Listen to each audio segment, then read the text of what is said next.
Hello and welcome to another edition of our Rjr News Forum. I'm Earl Moxham. I have with me from the newsroom my colleague Shanik Dawkins. And I am pleased to welcome three panelists for today's show. To my immediate left, Colleen Wint-Bond. She is the chairperson of the NGO WMW, formerly Women's Media Watch, but she's also engaged with a number of other NGOs. And beside her is Mr. Joseph Heron, Dean of Discipline at Haile Selassie High School. And to his left, we have Unica Williams, a member of WMW. Today, we'll focus on some of the pressing socio-cultural issues confronting us: intimate partner violence, young women and other young people being targeted, in some instances killed by sexual predators, and the revival of the abortion debate, which Parliament, again, has given some attention to. So stay with us as we continue to explore these issues today, important to us and important for you to consider them along with us. I'm going to start with the very sad developments of the last few days with the murder of a young schoolgirl in St. Anne and the subsequent mob killing of a man who was a suspect in relation to another incident. We will not get into the details of those except to say that we continue to lose our young people, in many instances victims of sexual crimes and ultimately being killed in those engagements or those encounters with those persons who seek to take advantage of them. And it's a matter that is obviously of great concern to the schools, and I'm therefore going to start with Mr. Heron in terms of how the schools are responding to this. What are some of the factors you think that are leading to this sort of predation, and how are the schools responding from within their own zones of responsibility, because obviously it goes way beyond the schools? Yes, it definitely does go way beyond the schools. Schools generally respond through their dean of discipline. Each dean should have or does have a particular manner of responding. So they have their safety and security manual that the dean develops, their guidelines to set up such manual, which are followed. And there is a committee. So each person on the committee has a particular resource, has a particular role, and they respond accordingly. Now, the community plays a major role. The Safety and Security Committee is generally made up of members of staff, but also members of the board and also members of the community. And they generally may get training in certain areas. But the Dean of Discipline is generally the one who drives the Safety and Security Committee. And so that is one way of responding. The Dean also collaborates with the Guidance Counselor to respond to such cases. But of course, incidents like that, we have to bring in the ministry and the Safety and Security Unit, particularly the Safety and Security Unit within the ministry, and involve them pretty much every step along the way. Do you anticipate in each school, before the problem touches your school directly, do you anticipate the problem, and do you devise a plan to say, how do we protect our young ladies in this instance, our young boys as well, because they might be, the girls might be vulnerable to one particular evil more than the boys, and the boys vulnerable to another evil more than the girls. So do you compartmentalize, look at the areas of potential danger and say, this is how we are going to try to be preemptive? Yeah, most definitely. We have to be proactive. We have to identify the possible areas. We may miss the boat, but we still have to try and be proactive in whatever area. Particularly now with these things happening, we would reassure students, and we would have particular sessions with students regarding their own personal safety and walking in groups, not going into certain areas that we know are what we would call red zones. You know, girls in particular, maybe we would advise them, especially make sure you get home before a certain time, and again walk in a particular route. And for you, Mrs. Wint-Bond, looking at it perhaps in a more global, in a more global sense, what is the research suggesting, for example, in terms of whether we are getting worse at this or better at this in terms of dealing with the problem? I think we are, there are some ways in which we're getting better. I think we're starting to target and think and so on and be proactive, but there is still this sort of reactive way of which we respond. I would firstly like to send condolences to the families and the friends of these youngsters who have been murdered, who are still missing, because again, you know, having recently come through Mental Health Week and so on, you know, it's the top story for the week or the next 2 weeks, and everybody talks about it until something else happens and we forget about individuals. And there are family members, there are children, there are friends, and there are people in the public who read these stories and become fearful, become maybe overprotective, as you talk about red zones and walking together and so on. And so there are ways in which, because so much is now coming to the public light, that people are trying to put things in place as individuals, as schools, as communities. But there still needs to be a lot more that's done.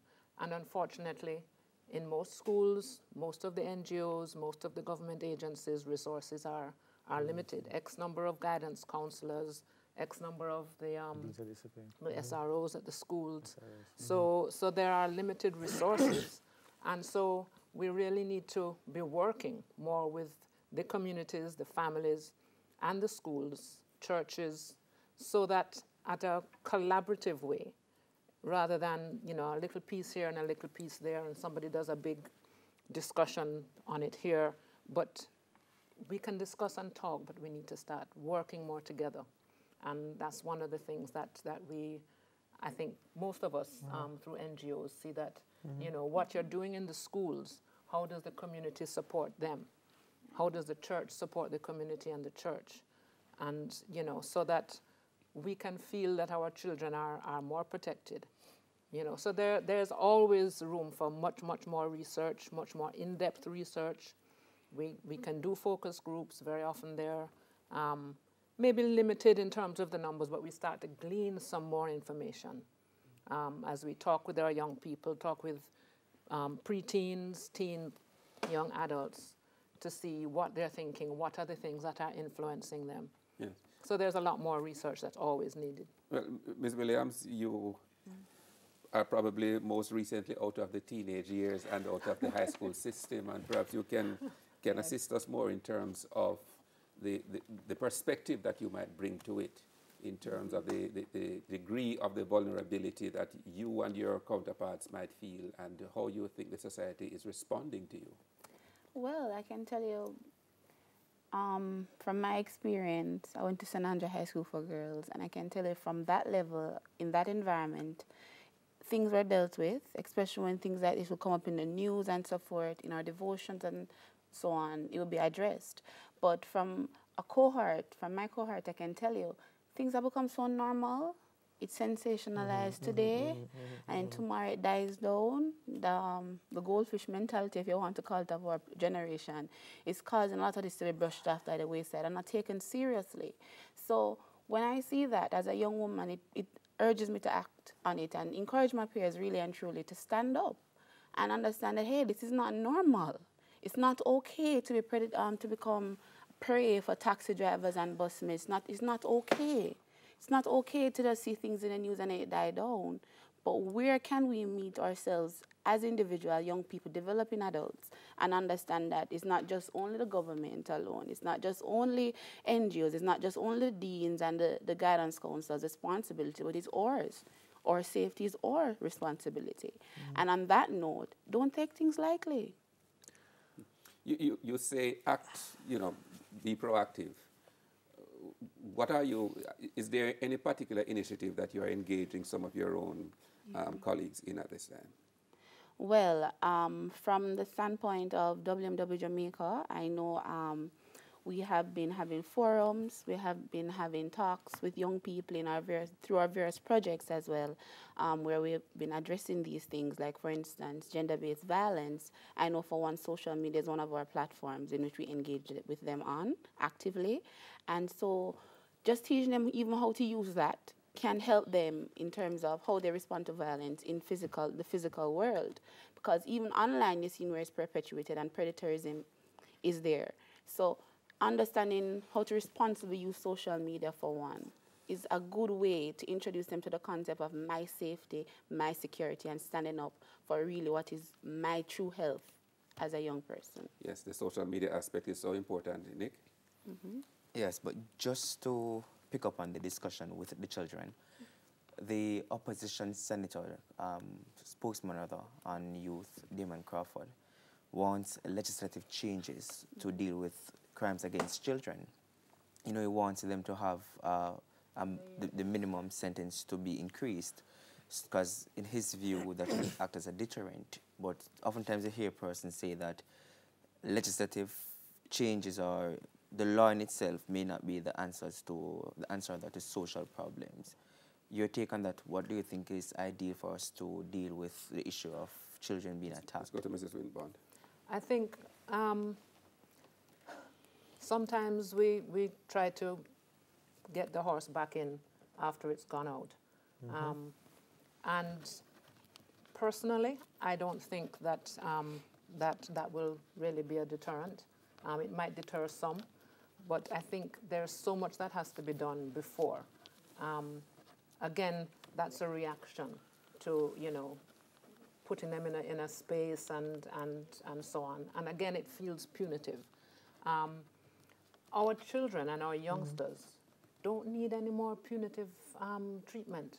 They get it from sometimes from in the womb, from early childhood into school days, into the teens.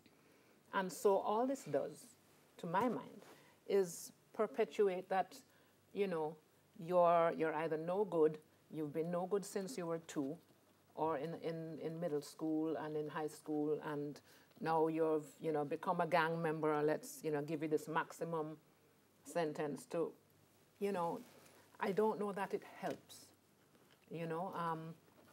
I think there's so much more that we need to do with our children before we even get to that.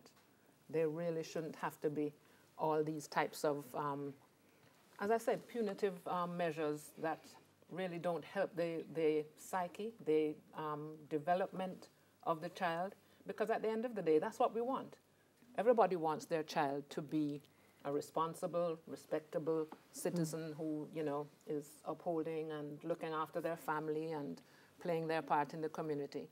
And we really need to provide the opportunities for our children to become that. Let's face it, though, hideous dastardly act has been committed. The state does have a responsibility and a role to respond with strong measures in the first instance. As to what you do with somebody who becomes part of the system, quote unquote, in terms of the opportunities now for rehabilitation. I think that's where we're falling down as well, Mr. Heron. Yeah, but it's fine. It's important that for this breakdown, if we don't respond, involve parents, and deans and guidance council right across the island will tell you that the most difficult group to get through to are the parents, and that is where the breakdown is. So while the government response is good, but it has to be targeting the parents in particular. There are many parents who are negligent. Most, if not all, of the children who deans and guidance counselors face, you can track it back to negligent parents.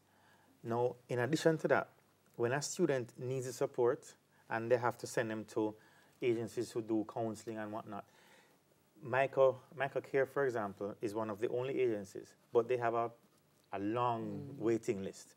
Outside of that, they have to pay.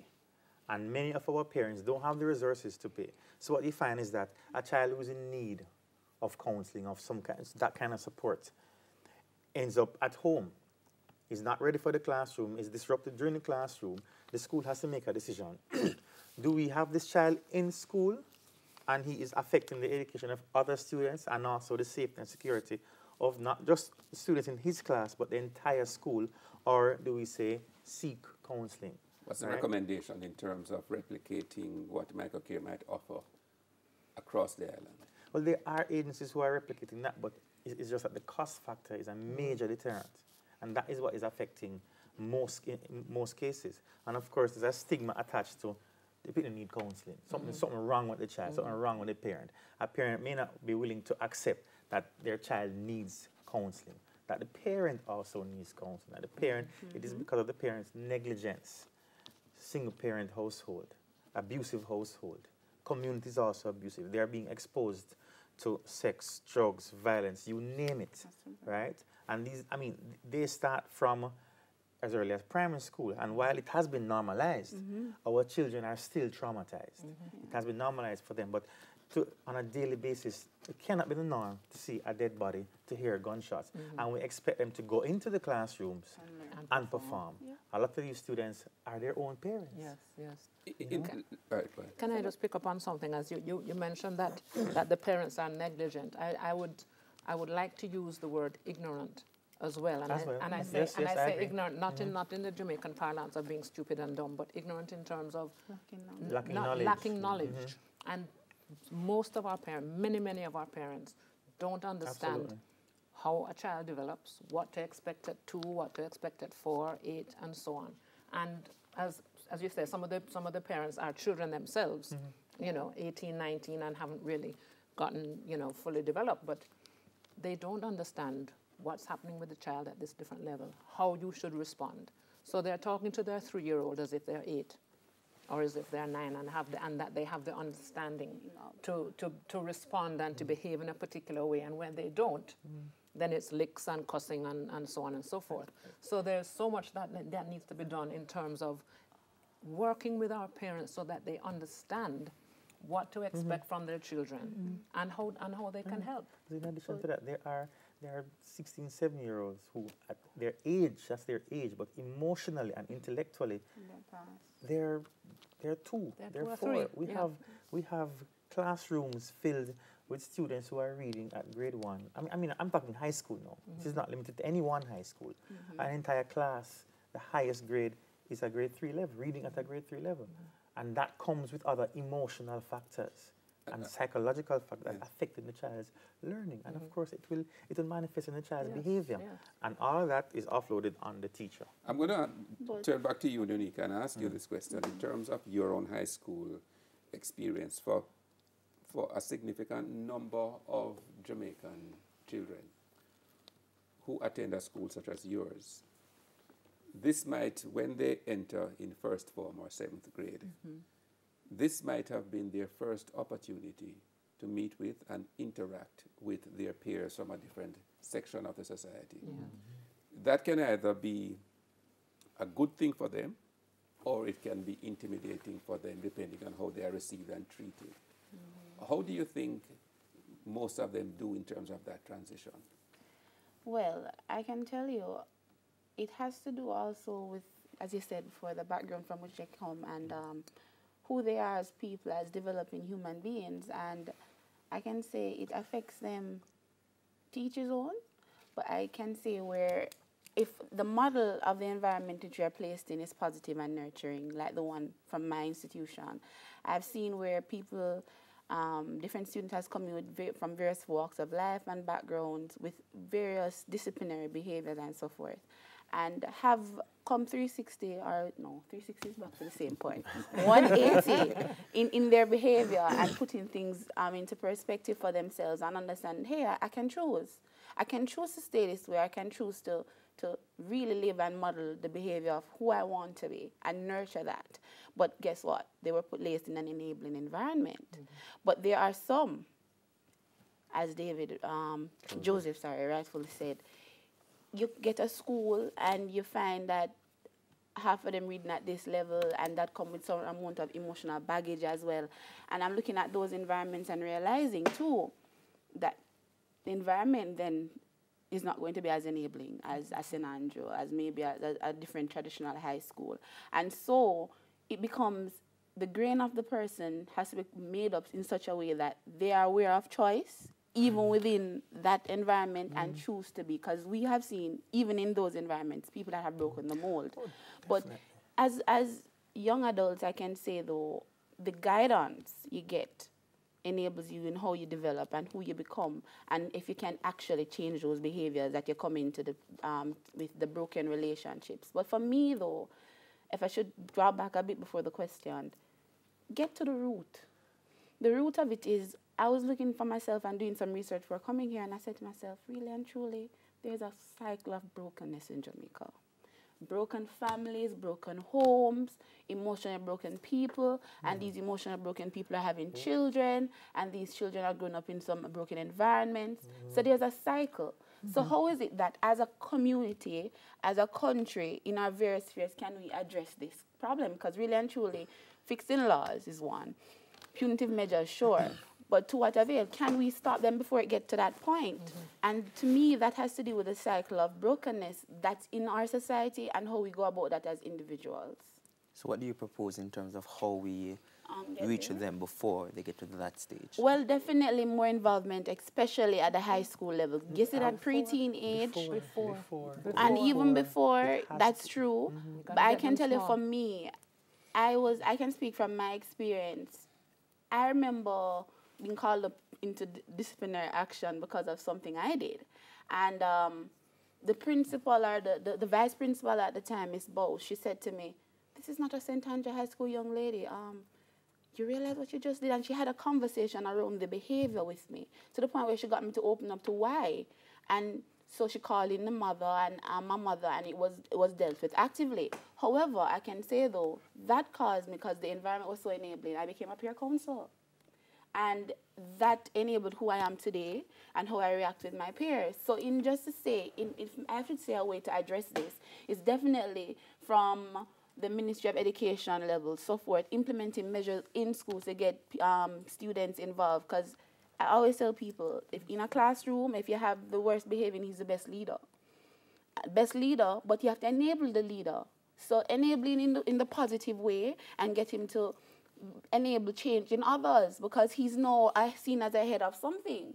But can we nurture that energy and change that to something more positive? What you said, though, about how a St. Andrew High student should view herself as a St. Andrew High student, that is what every school should be able to say to its students, whichever school it is. Most definitely. However, there are stigma attached Right. to How some do you schools. break that stigma? Yep. To some schools. some schools. That stigma can only be broken through success, through changing the image of that school, and that is done by changing the grades, the behavior of all those students.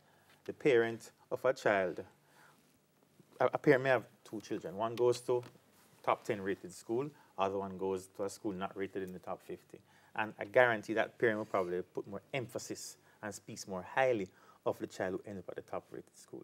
Now, the difference is, though, while we rate the schools according to CSEC grades, the child who enters one of the non-traditional schools and enters at reading at a grade 3 level and leaves reading at a grade 9 level, in 5 years, when you take into consideration all of those other external factors, that is tremendous progress.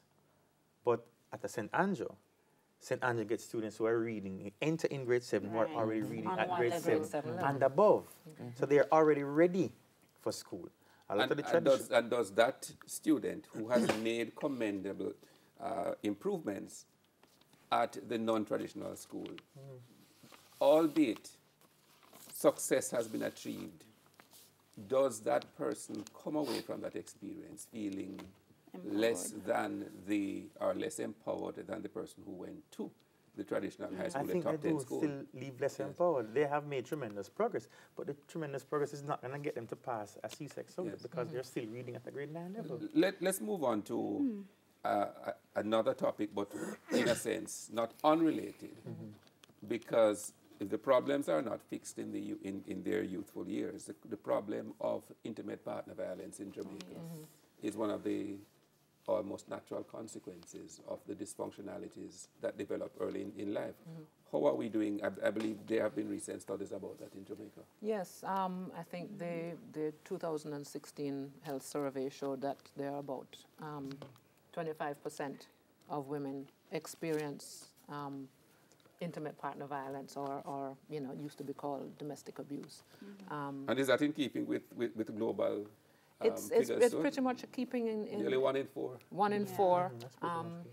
There are organizations that now, there's an NGO linked to, I think, University of Cardiff, that they have a foundation called None in 3. We don't want to be aspiring to to 1 in 3. We want to be aspiring to none. None in 3. And it is unfortunately very prevalent. Again, it all ties in to what a young person who becomes a mother or who becomes a father, what they've been exposed to, what their life experiences have been, and how they parent. And very often parents will look at what's around them. Again, if they're in an enabling environment and if they're in a space where this is how that mother behaves and this is how this mother behaves and all of them are behaving that way, am I going to sort of fall in line with you know, the bulk of mothers or the bulk of fathers and behave in that way? So there is definitely a link between the intimate partner violence that children witness, and some of the research shows that even primary school boys who see their father or a male abusing their mother or female family member will go to school and do the same thing, bully girls and behave in that kind of a way, you know. So it starts early, and that will be my mantra, if anything, that we really need to start very early, because our children are learning, they're picking up all these things, and it impacts how they can learn. Yeah. So you know, so the intimate partner violence exists, it's present, it's very prevalent, and we need to address it in a number of ways, legally, socially, emotionally. Is it becoming worse in some ways as women advance further in terms of their own educational and professional attainment, and men begin to see themselves as being more marginalized? Oh, yes. There is definitely that sense. There are some men who will say it's not a problem to them, but, and maybe you can speak more to it, Joseph, there are men who, you know, from all walks of life, who feel threatened, intimidated if their wife, their spouse, their partner is earning more than them, people defer to them more than to him, you know, and they want to see themselves as the breadwinner. And Unica was showing me some absolutely horrific videos a while ago, some vox pops with young and an older man. And they were co-signing each other. Oh, it was so he was asserting his ownership over her female parts, and was saying that God gave her to keep for him, so she shouldn't deny him the pleasure of, and she shouldn't go on like she not get pleasure too. So, and then the young men around him was an older Rasta man, and he was co-signed. He was wearing gloves. Yes, he was wearing locks, but he was co-signed. He was co-signed by the younger men shaking. Yes, I said for God. You're supposed to have the right to do whatever you want.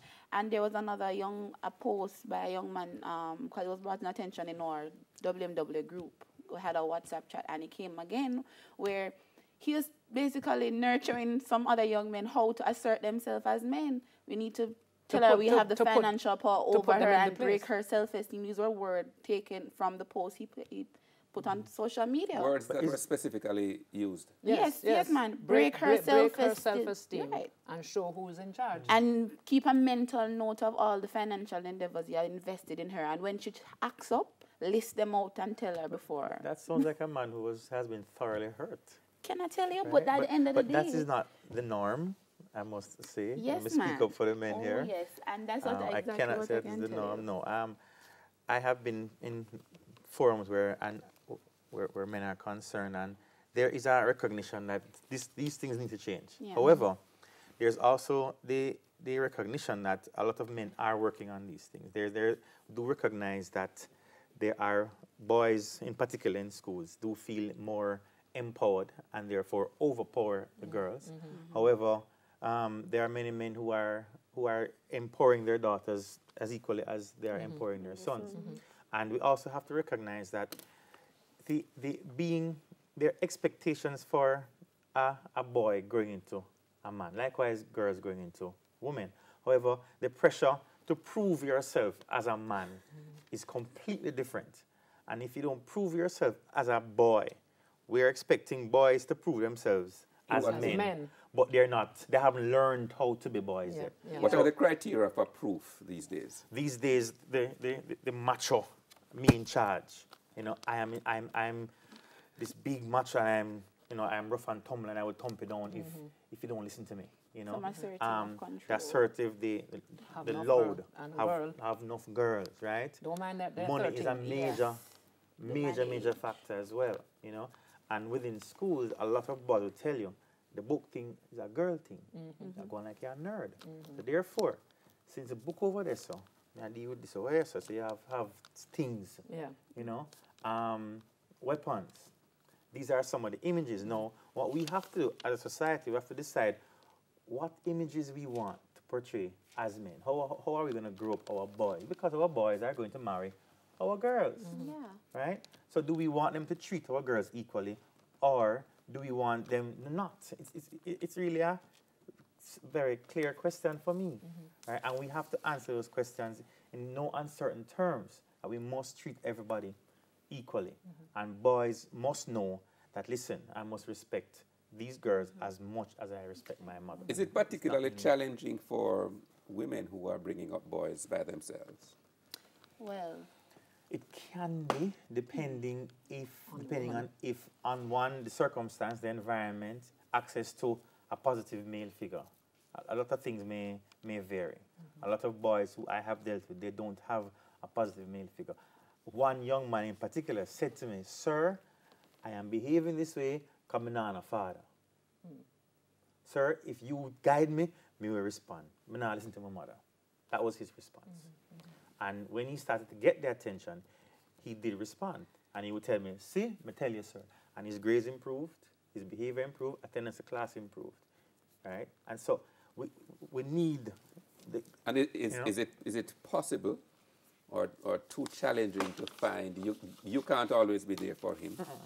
Is it possible to find positive male role models in his community? Yes, it is. It's just that the positive male role models, they are not going to put up them hand. Step up. They're not not going to step up, no, because of fear of ridicule. But they're there. But sometimes they do it. They do it informally. No, they will do it informally. No, they will not. But they're not in an open forum. They're not going to. No, they're not going to. They will come to you one hour and say, "I am willing to help." You know, but they are not going to be the ones who are going to be the popular ones and go to that person. No, because again, fear that you're a mama man, and you too, you're a sissy. You know, that kind of thing. You're too effeminate, and once you lose that respect as being a man, that is it.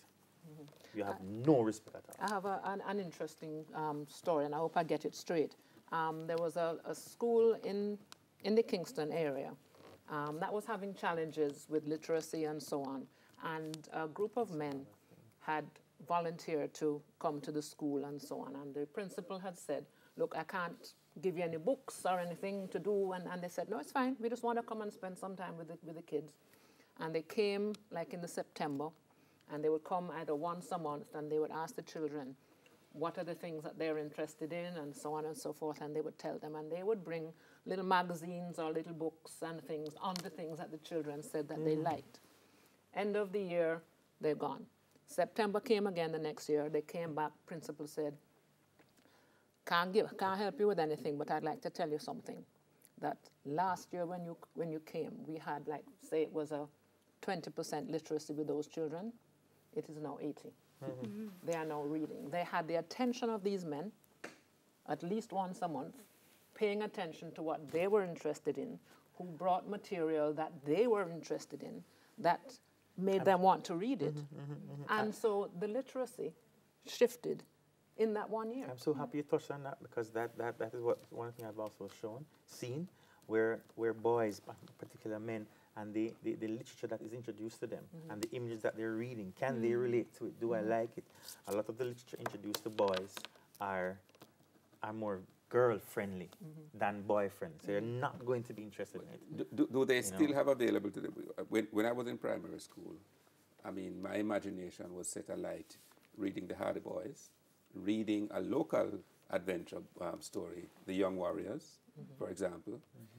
These were books that boys found that they were engrossed in very easily.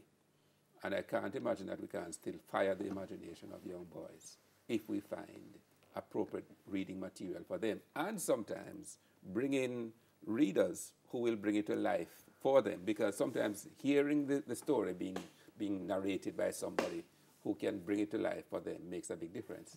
And teaching boys is very, very different from teaching girls. Capturing their imagination from early, from the primary school level. The primary schools, they get the students who are not necessarily ready. They don't do reading at home. So if there's no reading at home, if the only time they read is at school, then the teachers have to, all those books, whether, I mean, those books you mentioned are would be high school, well, primary school, primary level, school. primary school. So I'm talking at the entry level, Yes. right? So they're not having the appropriate books, and the teacher has to bring it to life, as I mentioned. Yes. I don't know if other teachers are doing that to the right level to suit boys in particular. So we're losing a lot of them. Yes, Nick? I mean, so we have some all-boys school as well as all-girls school. But what you find is that the number in Jamaica, you have more, perhaps double the number of all-boys school. 15 all-girls and 7 all-boys. Exactly, more than double.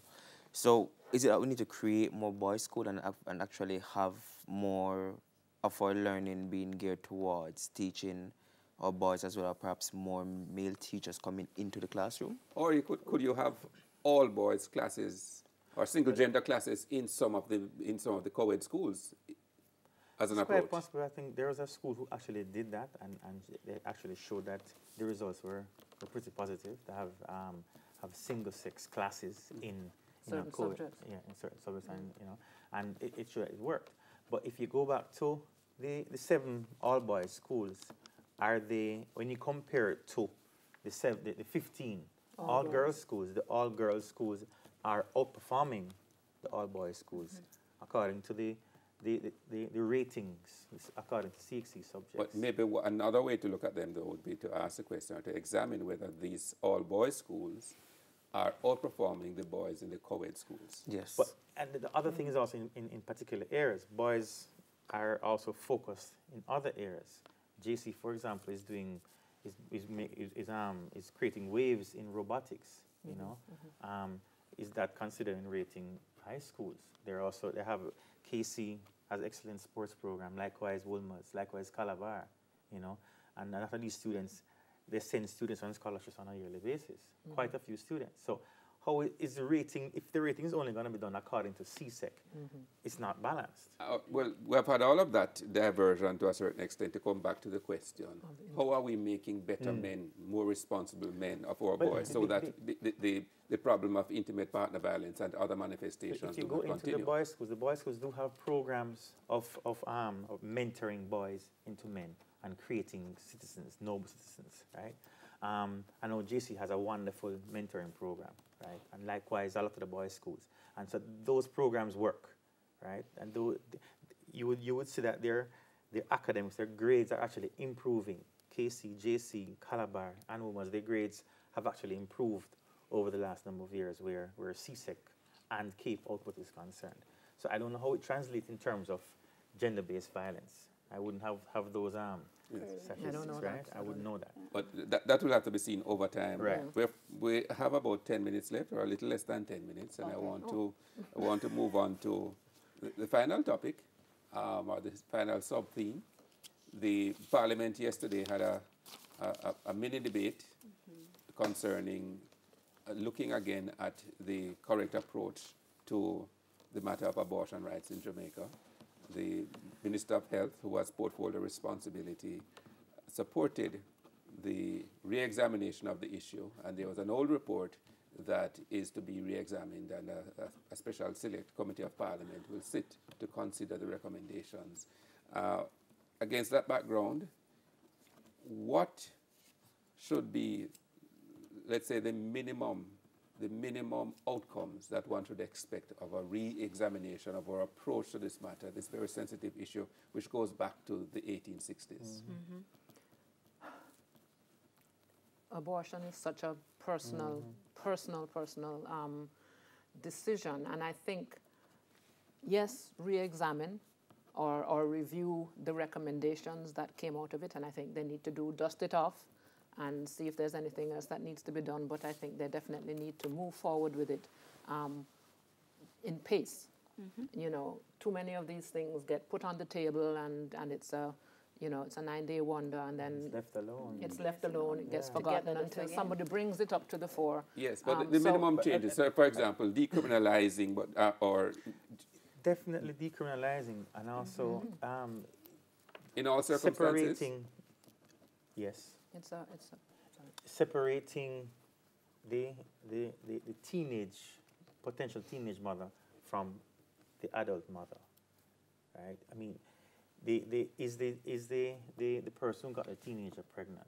Is the person also a teenager? Is the person an adult in his 30s, 40s? I mean, there are a myriad of circumstances that should be taken into consideration when, I guess, when criminalizing or decriminalizing abortion, making the woman feel, what's the word, that she's committing a crime, as if she's this horrible, horrible person. Yeah. The support behind whether it is pro or against is also going to be critical, regardless of what direction the female goes in. Yeah, I think there's so much that needs to be done in terms of education around sexual and reproductive health of our women.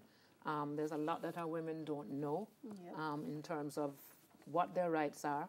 I think that all of these things need to be considered, as you said, depending on circumstances of, you know, why the woman is pregnant and why she wants to terminate it, or why anybody wants to terminate it, because sometimes maybe she's not the one who wants to terminate it. It might be her mother or her grandmother or the partner. So there are a number of circumstances that are always going to have to be taken into consideration. Everybody is not going to be satisfied. And there are subjective circumstances. Exactly. Yeah.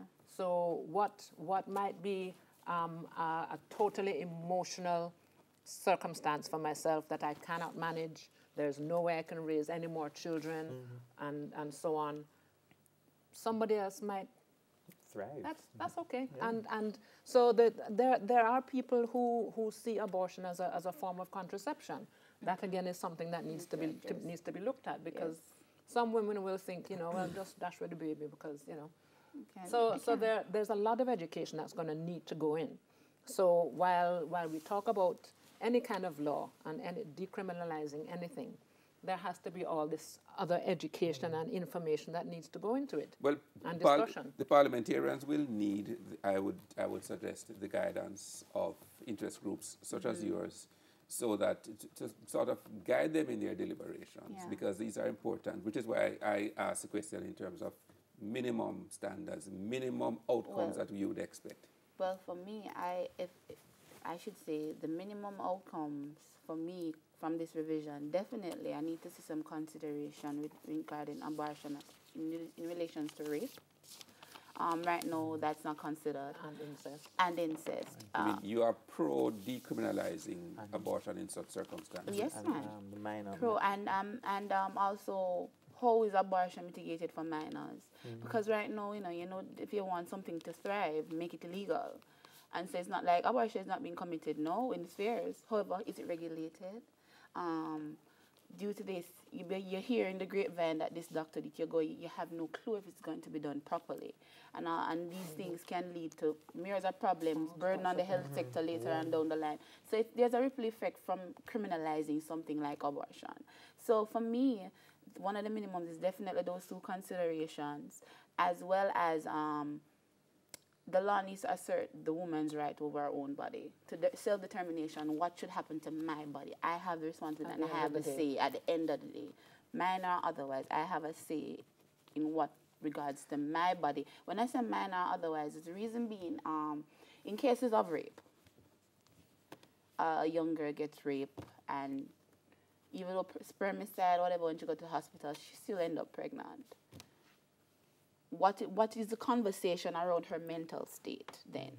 To say, is she understanding what she's taking on, the emotional toll, and that sort of thing? And then, therefore, even though the legislation, as Colleen said, there needs to be some background behind it, because you need something to back that. Because who is going to go through and make sure this mental health of this child is okay? And in order to consent to something as abortion. And also, let's think, if you're going to put around those fears, can we consider as well when to not allow an abortion? Like, for instance, science has to come into play. When does true life really takes place? When there's a heartbeat? For some, it's 3 months. So if something like that could be worked out. Yes. The debate is well advanced in the United States about that in terms of when does life truly begin. Therein lies the magic, because it's not like we're reinventing the wheel. And I think the recommendations that went on before probably did draw on NGOs and so on and so forth. So they can't agree in the United States either. That's part of the challenge. You're never going to agree on something. Let's end with a male perspective. Yes. Never on abortion. I think you still have to take into consideration everything, not while, as you correctly said, woman has a right to decide on what happens to her own body. But the whole process didn't just include the woman alone. No, the circumstance, as I had earlier mentioned, is important.